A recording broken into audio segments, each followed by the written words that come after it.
नमस्कार दोस्तों। जगन्नाथ यानी कि जगत के नाथ, जो ब्रह्मांड के भगवान और श्री हरि विष्णु के अवतार हैं, हर साल आषाढ़ मास के शुक्ल पक्ष की द्वितीया को उड़ीसा के पुरी में प्रभु की भव्य रथ यात्रा का आयोजन किया जाता है। इस यात्रा में लाखों श्रद्धालु शामिल होते हैं।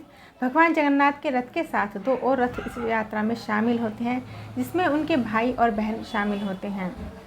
यात्रा के लिए तैयार होने के बाद तीनों रथों की पूजा की जाती है। उसके बाद सोने की झाड़ू से रथ मंडप और रथ यात्रा के रास्ते को साफ किया जाता है। क्या आप जानते हैं इस रथ यात्रा की शुरुआत कैसे हुई? यात्रा में प्रभु जगन्नाथ के साथ और कौन से रथ शामिल होते हैं और कब प्रभु वापस अपने घर लौटते हैं? इन सभी सवालों के जवाब आज हम आपको इस वीडियो में बताएंगे।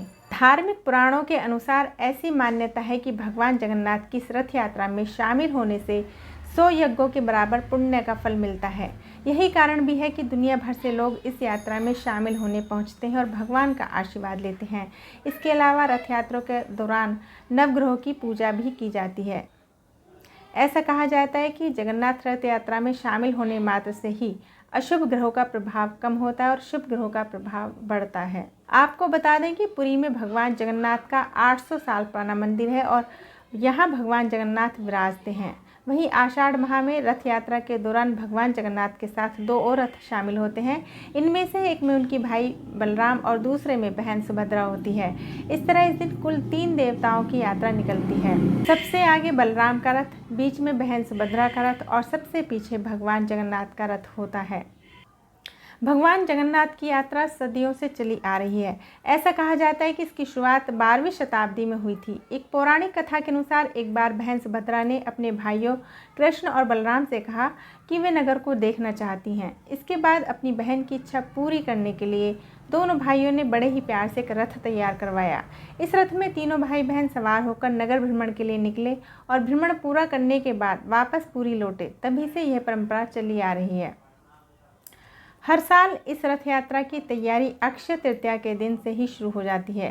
पुरी में भगवान जगन्नाथ, बलराम और सुभद्रा के रथों का निर्माण होता है। इसके लिए नीम की परिपक्व और पकी हुई लकड़ी का इस्तेमाल किया जाता है। इसे दारू कहा जाता है। खास बात यह है कि पूरे रथ में लकड़ी के अलावा अन्य किसी चीज़ का इस्तेमाल नहीं किया जाता है। जब भगवान जगन्नाथ अपने भाई बलराम और बहन के साथ नगर भ्रमण पर निकलते हैं तो रास्ते में गुंडीचा में मौसी के घर भी जाते हैं। माना जाता है कि मौसी के घर पर तीनों भाई बहन खूब पकवान खाते हैं, जिससे उनकी तबीयत खराब हो जाती है और वो अज्ञातवास में चले जाते हैं। वो मौसी के यहाँ पूरे 7 दिनों तक रुकते हैं और स्वस्थ होने के बाद पुरी वापस लौटते हैं। पुरी में 3 रथों में से खास होता है भगवान जगन्नाथ का रथ, जिसे नंदी घोष के नाम से जाना जाता है। इसे गरुड़ ध्वज के नाम से भी जाना जाता है। नंदी घोष रथ 42.65 फीट ऊंचा होता है और इसमें 16 पहिए होते हैं और नंदी घोष का रंग लाल और पीला होता है। जगन्नाथ स्वामी के रथ के सारथी दारूक हैं, जो भगवान जगन्नाथ को नगर भ्रमण कराते हैं।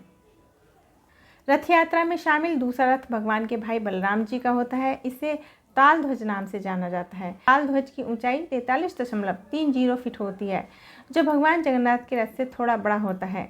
इसका रंग लाल और हरा होता है और जिसमें 14 पहिए लगे होते हैं। बलराम जी के रथ के सारथी मातली हैं। इस यात्रा में शामिल तीसरा रथ दोनों भाइयों की छोटी बहन सुभद्रा का है। इस रथ को दर्पदलन नाम से जाना जाता है और इसकी ऊंचाई 42.32 फीट होती है। इस रथ का रंग लाल और काला होता है, जिसमें 12 पहिए लगे होते हैं और इस रथ के सारथी अर्जुन हैं।